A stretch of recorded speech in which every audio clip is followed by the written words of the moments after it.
Welcome to Lux Unfiltered. This week, we are going to talk about running away from our problems. For most of my life, I've been running to escape. As a kid, I moved around a lot because of my family situation, and it was chaotic, and the instability kind of followed me into adulthood. By the time I turned 18, I kept up with the pattern, moving from place to place to place because it was what I knew best. In a way, it felt like the easiest way to deal with my life. Just keep running. But all I really did was pack up my trauma and bring it with me from one place to the next. Escapism takes many forms, whether it's shopping for dopamine or drinking to numb your pain or seeking comfort in the bodies of the wrong people. It's all an attempt to run. But here's the truth. You can't drink it away, you can't fuck it away, and you can't travel it away. You can only sit with it. And the only way out is through.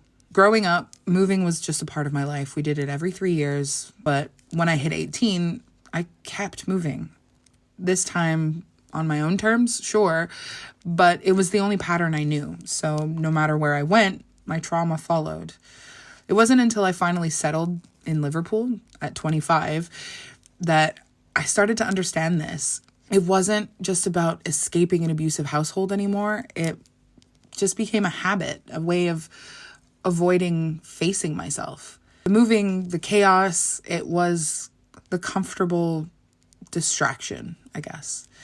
Cannabis came into my life pretty late in life. I didn't start using it until I was 25, and it was then that things sort of began shifting. Before that, I mostly used sex as a way to escape, seeking connection in all the wrong places.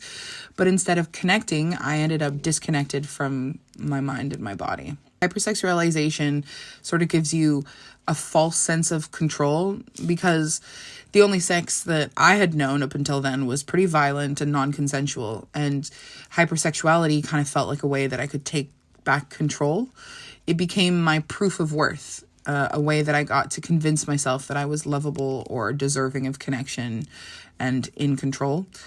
As someone who was socialized as a woman, and I'm clearly living in a bigger body, it felt like I constantly had things stacked up against me.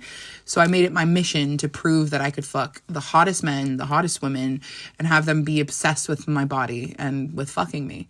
But here's the thing. None of them would do it openly. Shocker. They wanted my body, my sexual energy, my mind, but not me. My messages are always full. DMs, WhatsApp, text, whatever. But they didn't want anything more than lust. And I wanted love or to be cared for, and all of that disappeared. It reinforced the story that I already believed, that I was unlovable and just a vessel to be used. But the real lesson was that they weren't worthy of me. Access to me is a privilege, and I know that now, and it's not something to be taken lightly. What I needed to realize was that I was worthy already, and not everyone deserves to be let into my world. Sitting with that pain is uncomfortable. Trust me, I know. But avoiding it and pushing it away and trying to numb it only prolongs the suffering. You have to sit with your feelings, shine a light on your shadows, and allow the discomfort to move through. That's the only way to release it. One thing that's helped me is an exercise from Michelle Elman's books, The Joy of Being Selfish.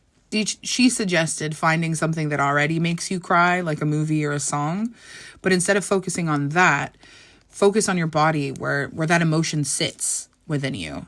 For me, sometimes it's in my belly or in my chest, and allowing myself to fully cry and release that tension has been really healing. It doesn't fix everything, obviously, but it gives the body space to let go of what it's been holding on to. Therapy, journaling, crying. Yep, I cry everywhere now and at everything has been essential for me. I used to live in my head because my body didn't feel safe, and I'm still struggling with that. But journaling has allowed me to get out of my head and release the tension that builds up inside. And it's okay if you don't do it every day. Consistency, not perfection. Remember, that's what matters. Show up. Even if it's for 2 seconds, you showed up.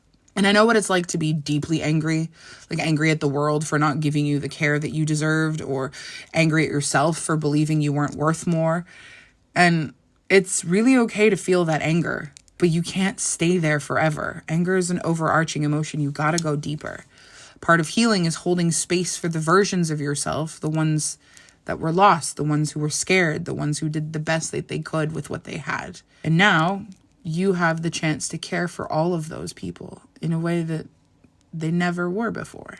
So if you're still running, you're still escaping, I get it. It's hard to stop. But at some point you have to. You have to face what you've been running from. And I promise, when you do, you'll realize the power to heal is right there inside of you. Okay. I love you. Bye.